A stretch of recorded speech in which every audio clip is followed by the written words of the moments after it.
यहाँ पर उपस्थित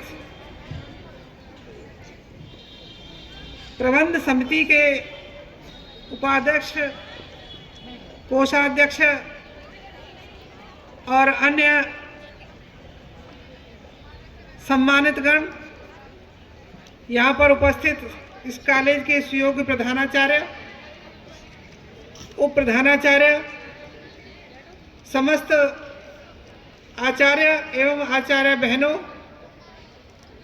और सबसे खास उपस्थिति में यहाँ पर पधारे अन्य अतिथिगण और प्यारे बच्चों, हम सभी 77वां गणतंत्र दिवस यहाँ इकट्ठा होकर मना रहे हैं। इस अवसर पर मंच पर बहुत सारे कार्यक्रमों की प्रस्तुति हमने देखी है। छोटे छोटे प्यारे प्यारे बच्चों ने बहुत ही सुंदर और प्रेरणादायक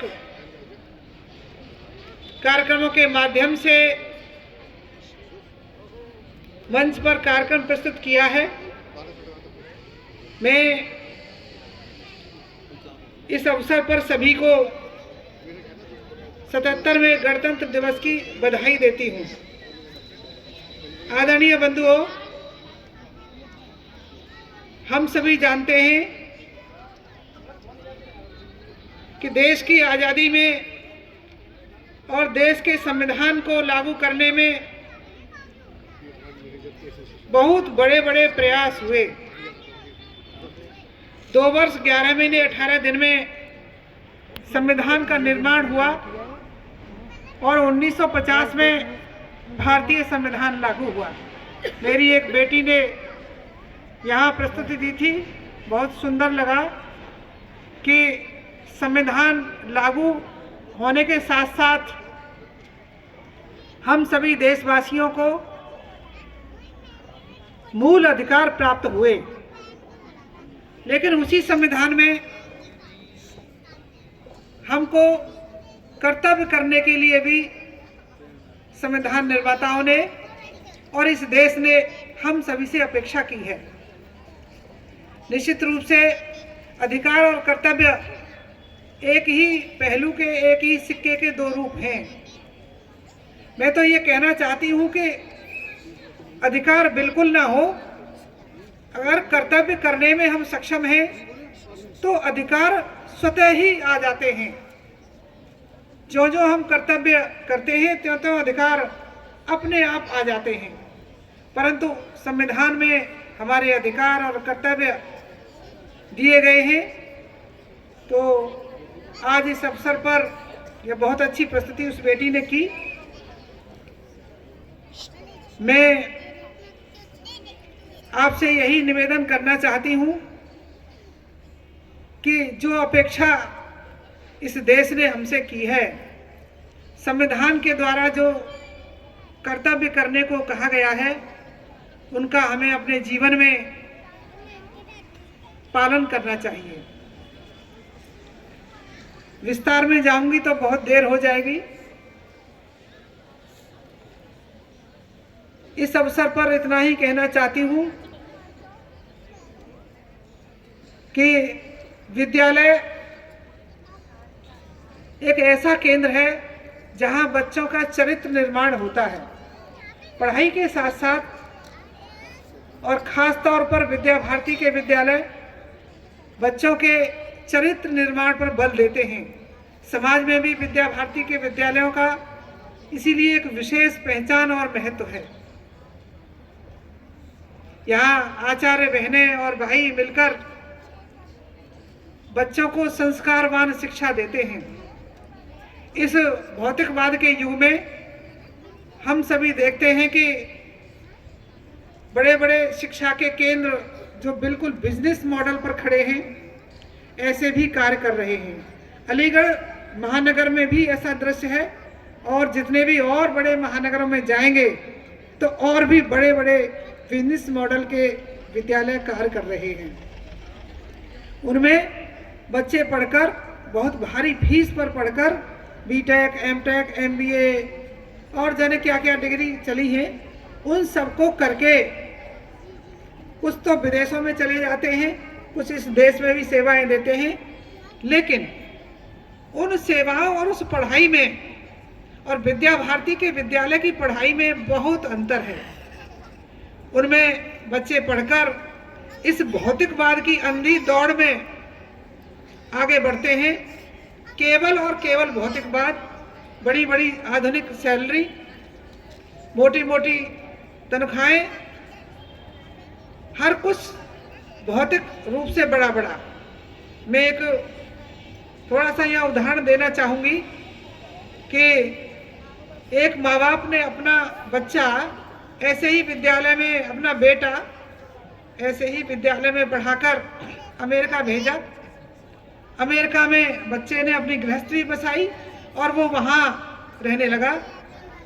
और जब माँ बाप वृद्ध हुए, बेटा अमेरिका में था, कैसे देख रेख हो, कैसे क्या हो, वृद्धावस्था में निश्चित रूप से संतान की जरूरत पड़ती है। ऐसी स्थिति में फिर उस बेटे ने क्या कहा कि पिताजी, आपका ही तो सपना था कि मैं विदेश में बसूं, विदेश में रहूं। लेकिन उस समय उन माता पिता को ये समझ में आया कि केवल इस तरह की पढ़ाई करके और इस तरह की भौतिक बाद में डूबकर कभी भी जो एक व्यक्ति का कर्तव्य है, जो एक बेटे का कर्तव्य है, जो एक नागरिक का कर्तव्य है, जो एक मनुष्य का कर्तव्य है, वो पूरा नहीं किया जा सकता। इसलिए इस अवसर पर मैं धन्यवाद देना चाहती हूँ अपने संगठन को, जिन्होंने इस देश में विद्या भारती के अनेक संस्थान खड़े किए और उनमें जो बहन भाई अध्ययन कर रहे हैं उनको संस्कारवान बनाने का प्रयास किया है। आदरणीय बंधुओं, निश्चित रूप से हम इस काम को करते हैं, लेकिन मैं लेकिन शब्द का प्रयोग कर रही हूँ, कोई अन्यथा मेरी बात का न ले, क्योंकि आज गणतंत्र दिवस है और कर्तव्य करने के लिए हमें प्रेरणा संविधान से मिलती है। तो लेकिन कहीं न कहीं हम संस्कार जब ही दे पाएंगे और एक सुयोग्य नागरिक का निर्माण तभी कर पाएंगे जब स्वयं में हम संस्कारवान हों। मेरी बात को अन्यथा न लेते हुए इस गणतंत्र दिवस के अवसर पर एक बार सब संकल्प लें, और वह संकल्प भी बहुत बड़ा नहीं मैं कह रही, बस इतना कह रही हूँ कि अपने स्वयं को पढ़ें। खासतौर पर मेरे आचार्य और मेरी आचार्य बहनें, स्वयं अपने आप को पढ़ें और अपने से बात करके यह देखें कि कहीं ऐसा तो नहीं कि जिस कार्य में हम लगे हैं उस कार्य में हमारे अंदर कोई विकार तो उत्पन्न नहीं हो गया, कोई कमी तो नहीं आ गई। तो मैं इतना ही संकल्प आज के इस दिवस पर सभी आचार्य बहनों और भाइयों को जो यहाँ अध्यापन का कार्य करते हैं उनसे यह कहना चाहती हूँ कि 77वें गणतंत्र दिवस पर हम अपने स्वयं को इस कसौटी पर उतार कर देखें कि हम बच्चों में संस्कार तभी दे पाएंगे तो स्वयं संस्कारित हों, स्वयं हम इन सब चीज़ों में निपुण हों। आदरणीय बंधुओं, मैं इस अवसर पर इस देश के शहीदों को नमन करती हूँ, संविधान निर्माताओं को नमन करती हूँ, उनको याद करती हूँ कि कितना बड़ा संकल्प उनका रहा होगा कि उन्होंने हंसते हंसते इस देश के लिए अपने जान की बाजी भी लगाई और इतने महान कार्य किए। हम भी देश के विकास में सहभागी बने। देश का विकास कभी भी बड़ी ऊंची ऊंची बिल्डिंग, बड़े बड़े एम्स, बड़े बड़े इंजीनियरिंग कॉलेज, बड़े बड़े हाईवे, ये एक पहलू है, पहलू नहीं, ये एक पैमाना है कि पैमाना भी नहीं कहूँगी, मतलब एक तथ्य है, तथ्य भी नहीं सब सही आ रहा है यहाँ पर, कि इससे भी देश का विकास होता है। ये भी एक देश के विकास का आधार है। परंतु जैसे एक बहुत भव्य मकान बना हो और उसमें रहने वाले लोग संस्कार विहीन हो, उस मकान में तमाम ऐश्वर्य के साधन हो, लेकिन लोग उसमें ठीक नहीं हो, अच्छे नहीं हो, तो क्या वह जो मकान है जो ईंटों से बना है वह भव्य होगा? नहीं होगा। ऐसे ही इस देश का विकास तब होगा जब देश के प्रत्येक नागरिक का चरित्र निर्माण हो, जब देश के प्रत्येक नागरिक का विकास हो। विकास के कुछ बिंदु हैं, जैसे शैक्षिक विकास, उसका भौतिक विकास, उसका स्वभाव, उसका शारीरिक विकास, और ऐसे ही एक विकास आता है आध्यात्मिक विकास। हम अपनी भारतीय संस्कृति से प्रेरणा प्राप्त करें और भारतीय संस्कृति जो हमारा सनातन है उसके मूल सिद्धांतों को लेते हुए हम चरित्र निर्माण पर बल दें। और जब चरित्र निर्माण हो जाएगा तो, क्योंकि नागरिकों से मिलकर ही देश बनता है, देश का भी निर्माण होगा।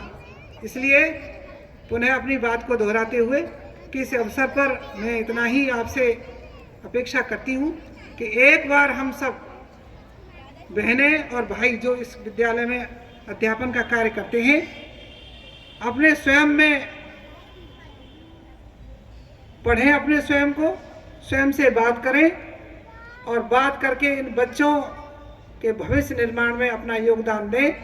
आपका ये छोटा सा योगदान इन बच्चों के भविष्य को बहुत उज्जवल बनाएगा और इन बच्चों के कारण यह देश भी उज्जवल बनेगा।